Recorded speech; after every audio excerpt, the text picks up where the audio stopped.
Hello, everyone. Welcome back to Masters of Data. I'm Adam White. I'm joined today by Zoe Hawkins, a face you probably may remember if you've seen other episodes, but a new face, Paul Tobia. Paul, would you introduce us to your face? Yeah, thanks, Adam. Sure.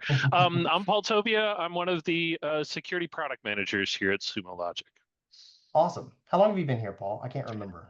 It's been over 7 years that I've been at Ah, Sumo, and yeah, so I'm kind of one of the old heads around here. So great. I've been looking back. I went back and looked at a calendar, and I've been doing security for almost 30 years now. So That's awesome. So you Uh, started as a child. I'm so sorry, child labor. It's really, yeah, really a shame to hear. Well, today we're talking about a beginner's guide to security tools, kind of like the first 3 to 5 tools to buy. But as we were talking about before, Paul, I know this is something you were kind of passionate about, like security program elements. There's really, a foundation that you need to think through on the like people, process, technology side. Technology being the last of those, yeah. right? Probably for a reason. Um, Yeah, so yeah, that's expound on that. definitely in order. I mean, if we want to get really 101 with this kind of stuff, right? When you're talking about a security program, and a lot of times, depending on your organization, things can develop kind of organically over time, right? So there are people who care about the administration or on the IT or SRE side of things, right? Who have a predilection towards security and start caring about that and thinking about that. But when you're actually trying to focus on security and you make it part of the overall program, that you've got happening within your organization, right? I do believe, like you said, Adam, right? People, process, and technology in that order. So you need the resources, you need the brains and the folks to be able to do security, right? And then you need to figure out what are your processes around that, and then you have tools to help those processes. A lot of trouble that I see organizations get into is that they kind of switch those last two, right? They go buy the tool, and then based on the tool, that develops the procedures and the policies and the processes that they do around it, as opposed to having an opinion on what you think needs to be done first. And then you buy the tools that help you simplify, organize, automate, right? All of those things that you're trying to accomplish. This Well, it's reminds me so of fun that to old acquire. joke. Oh, sorry. I was just gonna say that reminds me of that old joke of like when you have a hammer, everything looks like a nail. Like if you buy whatever security tool, every threat, every risk, looks like a nail, depending on that. So I love that. And I think that there's a lot of tools that are out there, or not necessarily tools, right? We're not talking about technology, but if we're talking about process or procedures, or even in terms of the people side of things, roles and responsibilities that you need in a security program, I would point everybody towards the National Institute of Standards and Technology, NIST, right? That is provided. They provide a whole bunch of information around how to build a security program, and it's all provided free, right? Free as in beer, so unlicensed and capable for you to use. So if you're looking for, how to start a security program, or how to create an incident response program, or how to start up security operations, or how do you need to do security risk assessments or things like that, there are guides listed under their special publications. So that's the SP 800 series, right, that can go into huge amounts of detail for that. And that's all been created, right, under grants from the United States federal government for that. But all of that work is out there available for folks, free as in beer. So your use of that, right, you don't have to put out a big license to, a McKinsey or something like that to put together your security program. You can kind of build it on your own, or fill in the gaps that you need to fill in that you're looking for. Yeah. On the people process technology, it can be fun, not always fun maybe, but it can be fun for just, bringing in a new toy, like a new piece of technology without maybe properly asking the questions of like, do we have the right people or the right processes in place? And then also just like to your point about NIST, what legal or regulatory compliance requirements do we fall under? Like, what things do we need to be considering to get our people right, to get the process right, to acquire the correct technology for our needs? we like to think we have, great booths at trade shows and things, and we can, make technology seem fun and snazzy, and it is, but everyone has to ask the question, like, is this fit for purpose? Is it going to, not just kind of meet my need today, but, as maybe the compliance environment changes. So how do you kind of think about that landscape and even knowing what you may fall under from like a regulatory compliance or, security program perspective? The core, in my mind, the core of cybersecurity is about risk. It is a risk management function within your organization. So you need to understand what is the acceptable amount of risk that occurs around cybersecurity, around information security in your organization, and that will allow you to expend resources, right, to reduce that risk to an acceptable level. Fortunately, there's a lot of shortcuts that you can take, and there are a lot of things that are requirements, right, that kind of set a level for that. So if you're dealing with cardholder information, right, then PCI DSS is a requirement for you, right? If you're dealing with any kind of personal medical or personal health information, then in the United States, right, HIPAA is going to be a requirement for you. When you talk about, and it's a little bit off from that because it doesn't quite, privacy regulations don't talk as prescriptively about security. It's more of an adjunct and a requirement for the privacy. But you think about GDPR, you think about, California privacy laws and all of those sorts of things, right? So those can provide a great baseline for what you need and what are the tools and what are the expectations and the requirements that you have.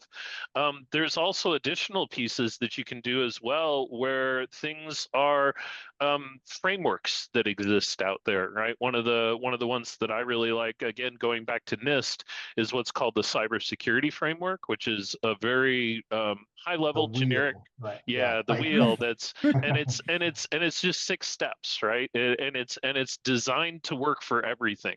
So it's not industry specific. It's not the size of your organization specific, but it's like if you want a security program, you need to identify the risks that are inherent in your environment. You need to set up protections for those risks. You need to be able to detect when attacks are occurring against your environment. You need to be able to respond to those attacks as they're occurring within your environment. And you need to recover from those. And then you need to be able to govern all of those pieces all together. So just kind of thinking about, if I'm responsible for a security program, if I'm a CISO, even if the title isn't given to you, right? Those are the things that you need to do. You need to identify, protect, detect, respond, and recover. I think it's also interesting in terms of like the genesis of these programs, like you were saying, if you're processing someone's card details, you need to get PCI DSS. Like if you are dealing with, any sort of like transactional data or certain like I don't know, finance data, things like that, you might need like SOC 2 or something like that. Like there's lots of different things that you can say like, okay, come on, everybody, we're going to rally around. We need to get SOC 2 so that we can do the business we say we're going to do. But I think all of us have also been in a boat where like a board member or a C-suite executive reads the news and is like, hey, so and so has like a major attack going on. Or like this and this partner of ours is going through like a breach. What's our impact? And everyone kind of goes like, uh-oh. I don't know. Like, I guess we need a policy in place to be able to assess those things. And it's like, almost like we need a policy. it's Yeah. almost like we should have security and risk management in place. And so I just think like it's not an embarrassment or it's not like like a lack or something on the part of those companies. Like these things get kicked off for a lot of different reasons. And sometimes it's because you're trying to process people's card details as part of your like day-to-day business and it makes you realize you need to adhere to some sort of framework. And sometimes it's just because like you have a leader who opened their favorite news feed one day and went like, oh, this might apply to us. And you kind of go like, oh yeah, it might. And like, that's okay. Like, it doesn't matter what got you there as long as you get there, basically. Yeah, it's definitely been over the course of my career, seeing the extension of cybersecurity topics and cybersecurity concerns get into the C-suite, get into the executive and the board level, where they start caring about those things. And it's also, I think, one of the things that we haven't quite touched on, but it's risk transference as well. So if you're talking about a cybersecurity policy that you've got, right, there's going to be prescriptions that are going to be built into that cybersecurity policy that says, hey, if you want your premiums to go down, then you need to show evidence of controls around your identity management or your remote access or things like that. So there's a lot of information out there, I guess, that's relevant to your organization, right, that can get you started and can help you focus and prioritize on what are the things that you need to go take care of from a process and a technology perspective. Yeah, Yeah. that CFO lower our insurance premium conversation is always one that I'm sure will trigger some good new And policies. seeing the advancements of that happen over time, for me personally, my wife actually runs a small business and she has cybersecurity insurance. So she Hmm. actually contracted me to come in and provide to provide some education to her team, which was then written into the premium requirements, right? Which gave them a specific monetary benefit to that organization. And this is a small design firm of 8, 9 people, right? But those are requirements. So that awareness and education, right, was all the way down to super small businesses and things like that. And now That's none of them awesome. will click a link in their emails ever again. Ever.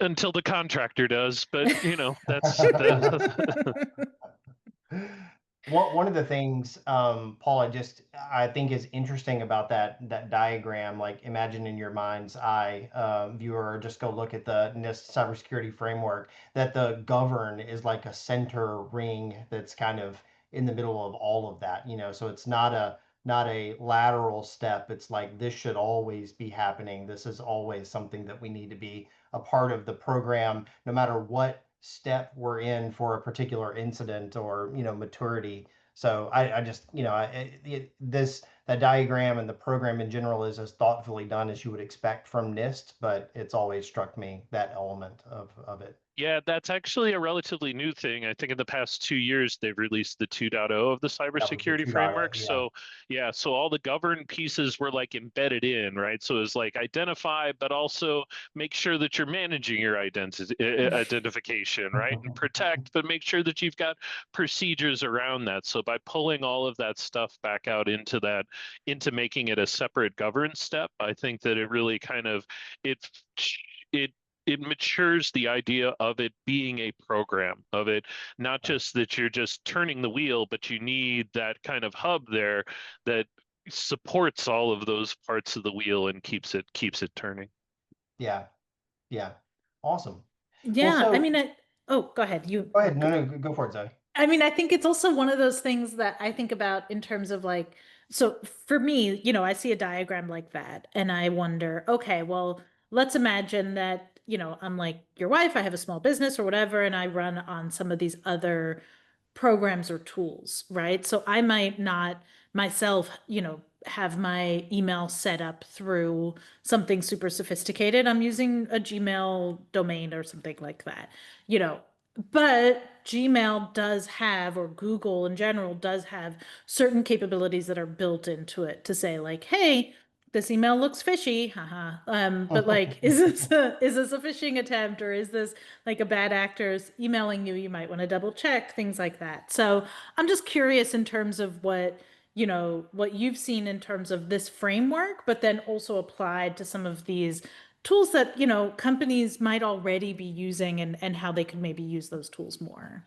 Yeah, that's a great point. I mean, I think that um, so to tie it back to the framework, right, that identify step, right? Identify the risks that are in your environment. So where are the technologies, where's the communication and the computers and the cloud and things like that that are critical to your business, right? It's part of that overall risk assessment that you've got.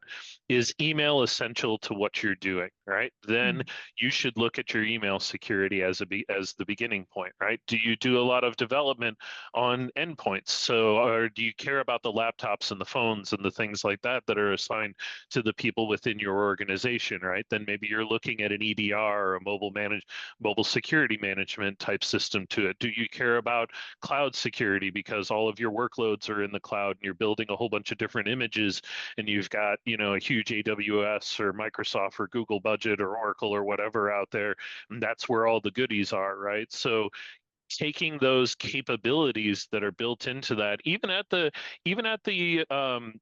retail or consumer level, right? There's advantages to that. If you think back to post 2016, Google actually beefed up the security of their accounts and their email systems. It's optional, right? But because of the result of, a cybersecurity breach that was in the news for a bunch of news cycles that happened in the fall of 2016, right? Google came back and said, okay, if you really want to lock down your email, here's the opportunity to do this, right? And this is how you turn on two-factor authentication, and you encrypt things behind keys, and you don't allow APKs to run, or you're not allowing your email to be run on jailbroken phones and things like that. So even within the consumer space of things, or if you talk about something, the very basic, simple part of that is authentication, right? So password managers, right? There's tons of free and almost free password management systems that you have out there, right? That you can encourage your staff and folks to use, or bring it in from an enterprise standpoint, going all the way up into the full-blown identity and access management capabilities of like an Okta or something like that, right? And the capability to do multi-factor authentication for either remote or getting access to stuff, right? So that focus on the end users, focus on their identity management and how they're getting into the system, right? That continues to be the weakest point in terms of Strongest, cybersecurity attacks. So strongest it's attack a good vector. place to Yes. start. Yeah. Yeah. Yeah. The people are not always the problem, but that, it's where like a lot of obviously interaction happens, and people are fallible. They let their guard down, so those things like password manager. I mean, I think, even like I've been setting up password manager for my mom and my mother-in-law and people, it's like it's where you start kind of at the personal level. It makes sense that that would be the case, for the small business or enterprise. And then I guess, it's kind of a parallel to the personal side as well. Like I would think email security, I think you may have mentioned that already, something that kind of, with Gmail, but something that for a business, they need to be thinking about, how do we protect ourselves from, rogue links and phishing attempts Or and just be like me and never check just, your yeah, email, and right. then you're Yeah, fine, that's one strategy for sure. Yeah. 6,000 unread emails. I'm doing great. If you want to get Very, in touch with very Joan, secure. you But better your be in our Slack is Slack. very up to Yeah, date, My right? right. Slack, So, I have a zero inbox on Slack. I will say yeah. that. Nice. Yeah. But yeah, I mean, I think that's just it. Like, if I think about, I mean, I kind of think my way the same way, Adam, of like in my personal life, like my family has like a shared password manager, which is great. So then I don't have to ask my husband, like, what's the password again for this? And then every time my kid wants to buy Roblox, I just open up the password manager, and Right. the whale life continues where she just keeps spending all my money on virtual costumes. Oh man. But at least it's all secured in the same place. And so same thing in a business, having that centralized password protection and login capabilities. I loved what you said, Paul, about like if everybody has different access points, right? Like a phone and a computer. And this is something we've talked about on the podcast before, is also like even just thinking about it as a company, like, hey, do you need to have this on your phone and your computer? Like, I think those are questions that, like, you don't have to have a full-blown security policy in place just to start talking about, of like, Yeah. how much access do you need on every device that you own? Are you really logging in from your watch and your tablet as well as your computer and your phone. And, Yeah. and even going back to some of the previous episodes, right, of this podcast, right, when I heard Roland talk about, we don't want to use keys anymore. We want to use, accounts and access management. So we don't want those static, hashed keys that are out there that give access to things, right? We want to have a positive identification that occurs through that. The advancements in the past probably 10 years or so around password management, right? So if you notice, things have kind of gone away around that. You need to change your password every 90 days type stuff. But the password requirements have become much stricter, right? You need to have those longer passwords. You need to have more randomization, more entropy into those passwords, going all the way up to where we're starting to get to more widespread adoption of pass keys, right? As opposed to even passwords in and of themselves.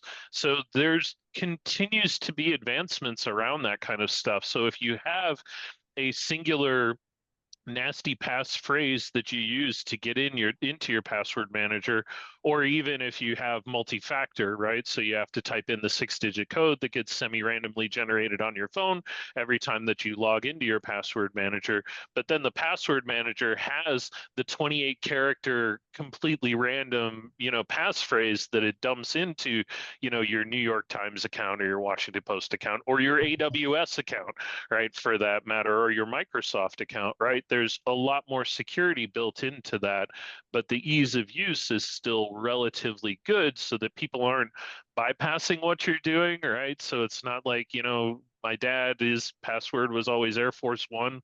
And whenever they wanted to make him change his password, it became Air Force Two. So he was up to like Air Force 12 or something like that at a certain point. So taking advantage of that technology, taking advantage of those tools that you've got, and yes, there is pain in doing that. You change always hurts. Change is always scary and different, but you do it for 2 weeks, you do it for a month, you're going to be fine.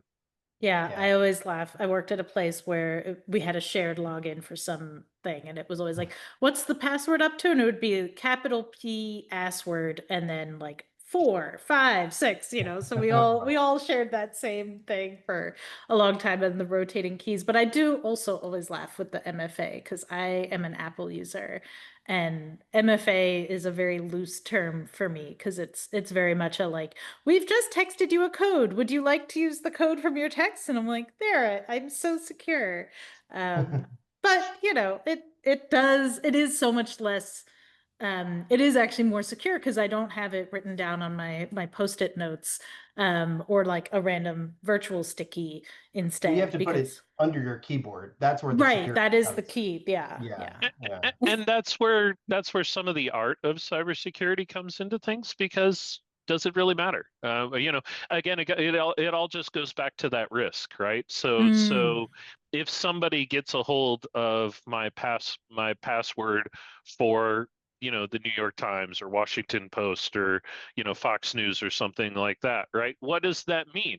Well, if I share that with everything else and it's also my banking app one, right? Then somebody's going to start draining my bank account or stuff like that, or start sending email on my behalf.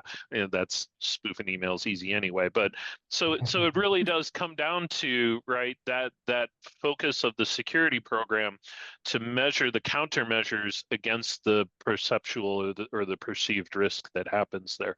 And a lot of times what is being provided as part of the system, potentially, just opting into a couple of extra features that are there, could be enough for what you're looking for. Yeah. So we've talked about password management. We've talked about single sign-on, email security, things like EDR. I know would be kind of a next logical step, and then that kind of leads into firewall and network gateway security, those kinds of things. Like, what are some practical nuggets that on that front? Endpoint protection is always great. Microsoft over the last, 10, 15 years has really kind of gotten their act together around a lot of that stuff. Yeah. how much is, built into a Linux-based system like Mac OS or stuff like that, right?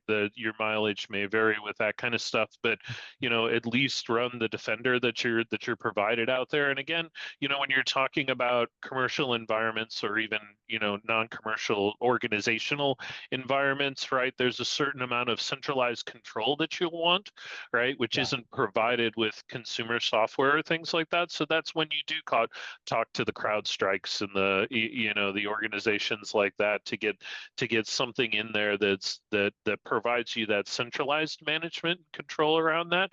But again, as we talked earlier, as you mentioned, Adam, right, a lot of the problems occur between keyboard and chair. So people can potentially be the weak link around those sorts of things. So making sure that that endpoint is secure and it doesn't get compromised, and provide that a pivot because it has access to the internal systems, is pretty important around those sorts of designs that you've got. From the network standpoint, right? Network gets very fuzzy because we're all working from home, as we can all see from our backgrounds here. No, this is in the So office. Like we have a rower there. It's great. Yeah. yeah, and my cube mate right back Yeah. there. So the network gets fuzzy around that, right? Of course, you've got VPNs and you've got remote access. When you're not building data centers and putting moats around that, right? You're using virtualized systems and you're using, your hyperscalers environments to set that up, or you're using the SaaS service, right? You're running Microsoft 365. Nobody runs it. Very few people run an Exchange server anymore, right? So that was a huge source of risk and danger in a corporate environment. Not so much anymore, right? So that management of network access and around that, a lot of this gets tied into the configuration. It gets tied into the infrastructure as code and things like that. So the fortunate thing is making changes and expanding and scaling around that's very easy to do, but it's very tough from a traditional security standpoint to say, this is mine.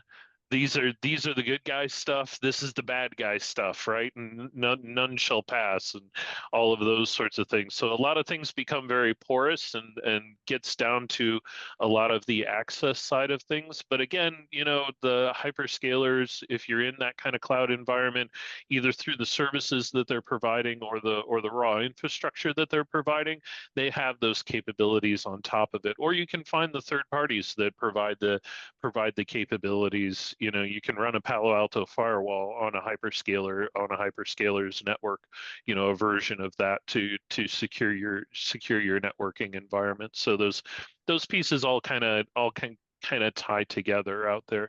But then when you get down to the advanced place, right, when you do those risk assessments, when you find that cycle out there, when you have the people in the process in place that says we need to take that next step, right, that's when you potentially go towards a more specialized capability. So if you care a lot about your cloud workloads that you have, then you potentially want some posture security management system, some cloud CSPM, right? And that's when you're going to talk to an Orca or a Wiz or something like that, right? That isn't something that you start out with per se, but at a certain level, right, you recognize that the potential impact and the likelihood of breaches within that environment warrants the requirement to get that specialized information, to get that specialized protection and capabilities that you have out there. So it's a lot of hyperscalers will try to provide everything for you that you need at once, but don't be afraid to go out and look at best of breed things, especially if you've got that specific need that you have for the tool that you're looking for. And then Yeah. once I mean, this is kind of like if all you have is a hammer, you can put your hammer in the man drawer with the paper clips and the old phone batteries, and it's kind of fine, right? Like I think there's also kind of a critical point among your tools where you then need like a better toolbox, where you then need some place to to go and find your hammer without fail. And I think that's something that I find super interesting as well, of like, where is that tipping point? Because like to your, like we were saying earlier, if all you're worried about is, not all you're worried about, but if you only have a few of these pieces that you need, you can log into your CrowdStrike instance, you can log into your AWS or Google or whatever. You can, check your Orca situation and kind of see what's what and ascertain what level of risk you had that week and deal with the issues and move on with your life. It doesn't have to be someone's full-time job to manage that risk. But there is a certain point where it's like, oh my gosh, we need to check this thing every day and this thing every day and this thing every day. That's kind of adding up, and so that's when you kind of go like, all right, we need some sort of place to run all of these security operations through. Yeah, and I Yeah. think kind of 3 points I want to make around that is, one is that the consumer grade stuff ain't going to give you that, right? You're Mm. not going to get a centralized, management app through your consumer grade type things, right? There may be a pro version, right, where if you pay a subscription and stuff like that, you might get some of that stuff, but that's when you start going into the enterprise licensing and things like that. Maybe you can get some logs out of it, but collecting all those logs and getting the telemetry and doing management from that way is a bit of a kludge and a bit of a hack. The other point that I'll make is, you mentioned, Zoe, you mentioned security operations, but if you think about the entirety of the circle there, right, you still have that identify and protect side of things. So it's the continually updating of the risk management and the protection side of things as well.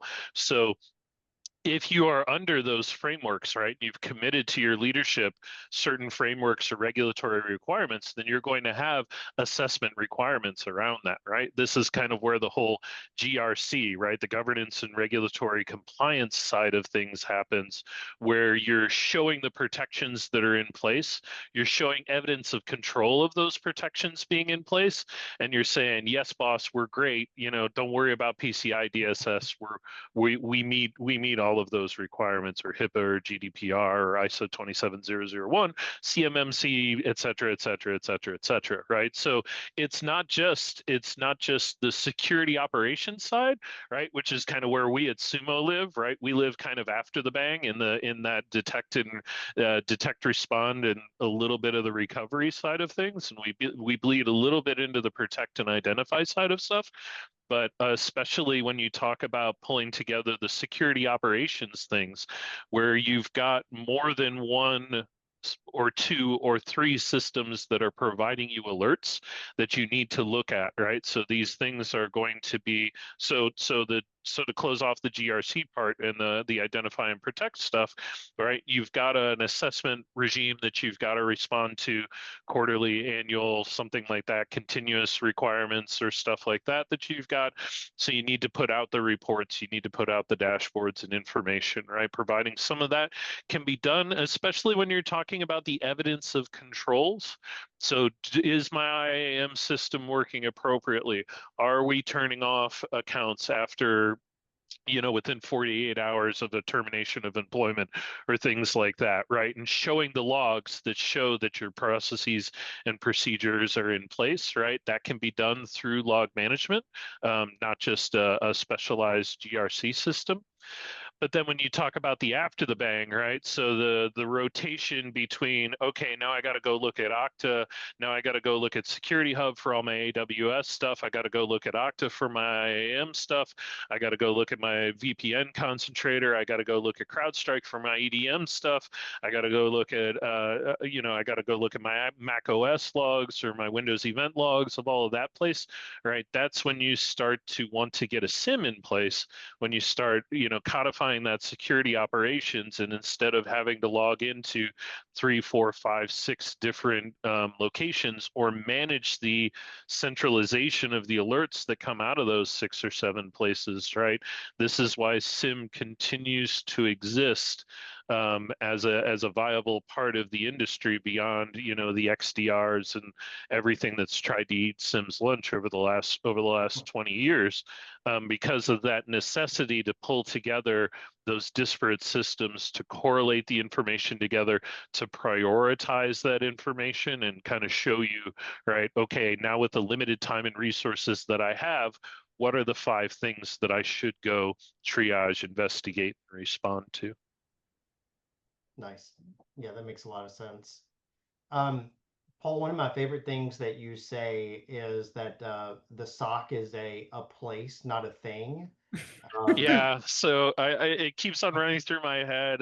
Mike Myers, not Austin Powers, but so I married an axe murderer, right? The grandfather, so, is Scotch is a tape and a drink, not a people, right? So, and that was a very bad impression of an impression. But I think a lot of people overuse the term SOC, right? Security Operations Center is a formalized, right, organization that you've got that's responsible for security operations.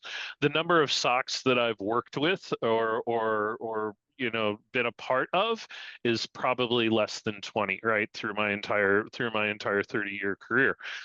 More often than not, you have people that are working part-time or that are working potentially full-time, but in an organization of 1,000 people, you got 2 or 3, right? And maybe you've got the budget to go get an MSSP or an MDR or something like that to provide some augmentation, to provide some additional things to that. So security analysis, right? Who are responsible to answer the alarms when your security systems say that you have a potential malicious security event occurring in your environment, right? Those people who respond to that, those are the security analysts. They're part of the security operations. And depending on your level of maturity, right?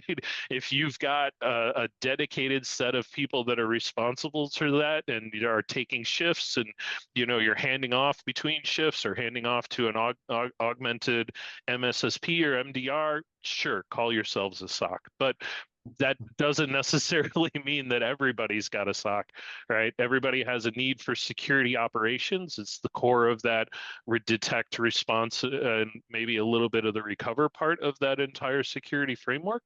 But making sure that your security analysts are fed, even if they don't have the title or the term of that, but you've got people in your environment that care about security and specifically care about what happens when a potential alert is occurring.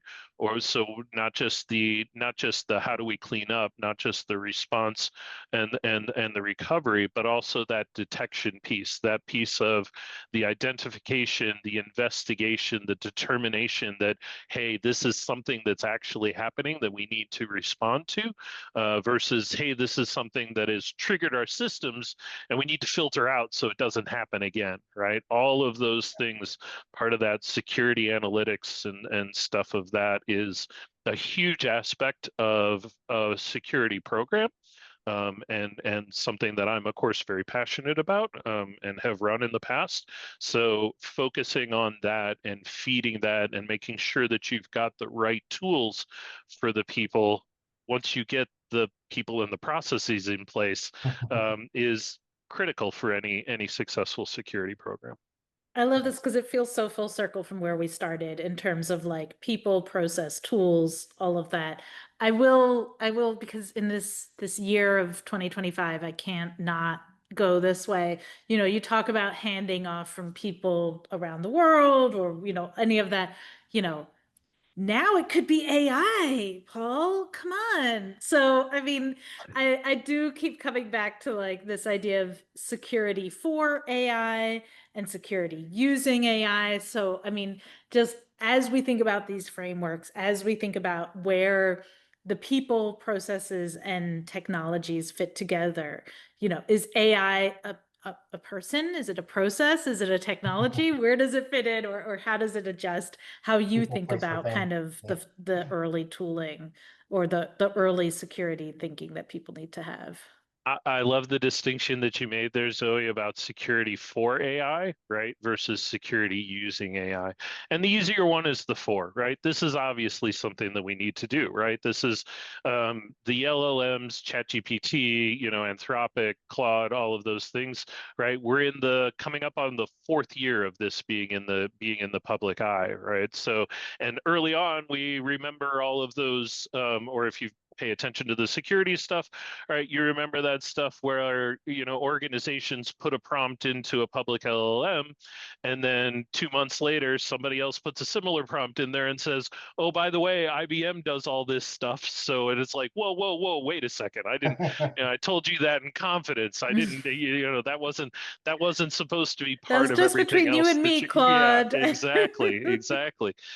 So that's just the very first and simple piece that you've got there, right? There's also all of the fun stuff that hits the mainstream media around prompt engineering, right? So tell me the rules of how you exist, right? Tell me how racist your models actually are and things like that that are built into it, right? So there's this new kind of stuff that's being built around these technologies where there's new ways to attack, there's new ways to defend, there's new ways to identify, there's new borders that you need to keep sure that you're understanding, right? So fortunately, although the training of the generalized models, right, requires these huge data centers with all of this information and stuff like that. But again, the hyperscalers are slicing off pieces of that to allow you to run that within your own isolated environment, right? Which is kind of the direction that Sumo is doing to make sure that, when we run our AI models and we have AI augmentation around our stuff, right, we're only running it on the information that that specific customer is providing to us, and we don't bleed between those systems. So it's almost kind of a privacy idea of that. But also conversely, right, when you talk about these technologies, there's a certain amount of digital exhaust that's coming out of them so far. So you can, if you have the right telemetry, if you have the right information, right, you can plug it into your SIMs and your alert systems that says, hey, if somebody sends a weird prompt, just like if you get through an API, somebody's trying to do a buffer overrun, right, there's a detection for that. There's a detection for, hey, look at these weird keywords that happen, right? When somebody mentions model in this kind of context, send off an alert or things like that. So hopefully as the technology continues to mature, right, that they're providing the appropriate telemetry and capabilities so that we can build detection on top of that. And there's potentially some specialized folks out there, but we ourselves, right? I mean, internally, right, we use AWS Bedrock to provide all of the AI services that we're building into our products. So for over a year now, our Threat Labs team has taken the CloudTrail logs that Bedrock generates, right? And we've created about a dozen detections that we're monitoring on that, on top of everything that AWS does, on top of Security Hub and Guard Duty and things like that. So there's definitely, again, it's all part of that risk. It's all part of what core of your organization and the information that flows through those things that you want to manage around that. But when you talk about AI, using AI for security, from my perspective, and this is a little bit, personal biases that come in here, but I think even though a lot of the information and marketing that we talk about that, talks about things like intelligence and reasoning and stuff like that, right? It's still a probabilistic model. So the capability for generative AI technologies to take large scales of information and summarize, to take large scales of information and potentially analyze or synthesize some things is great. But it can't reason.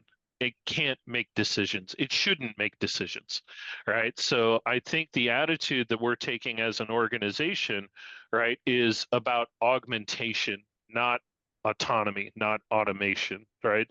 So the way one of my previous jobs many years ago was working in a security operations center, and whenever we would get an alert in the system, right, we would spend a couple of hours, if it was a legitimate alert, right, we would spend a couple of hours putting together an investigation and writing up this 3 to 4 page report that showed, okay, this is what we think we saw, right? Here's the sources that showed that.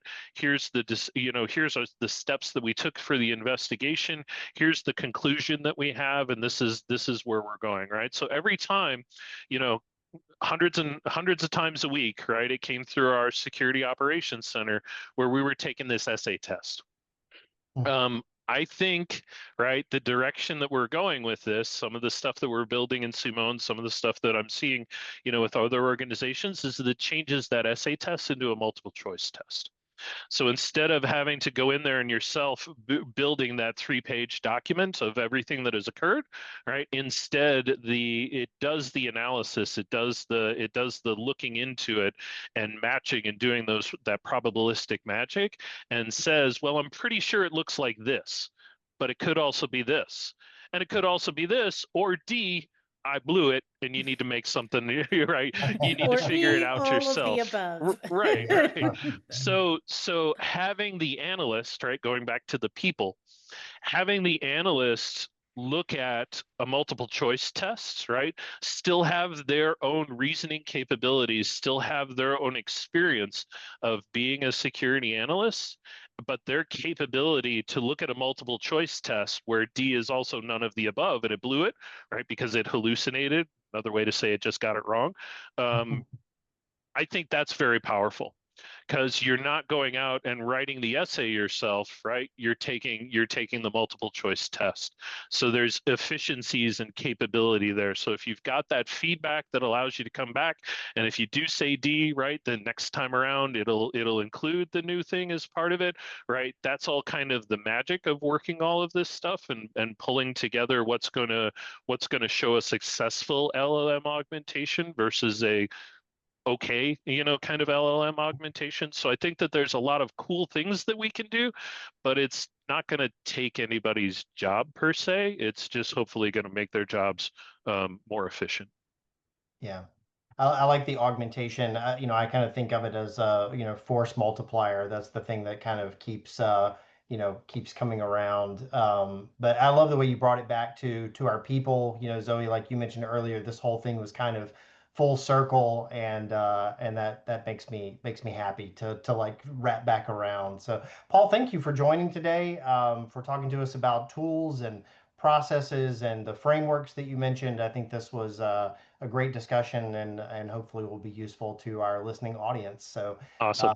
thank you, Paul. Thank you, Zoe, and thank you, listeners. Please subscribe if you haven't already, and we look forward to seeing you on future episodes.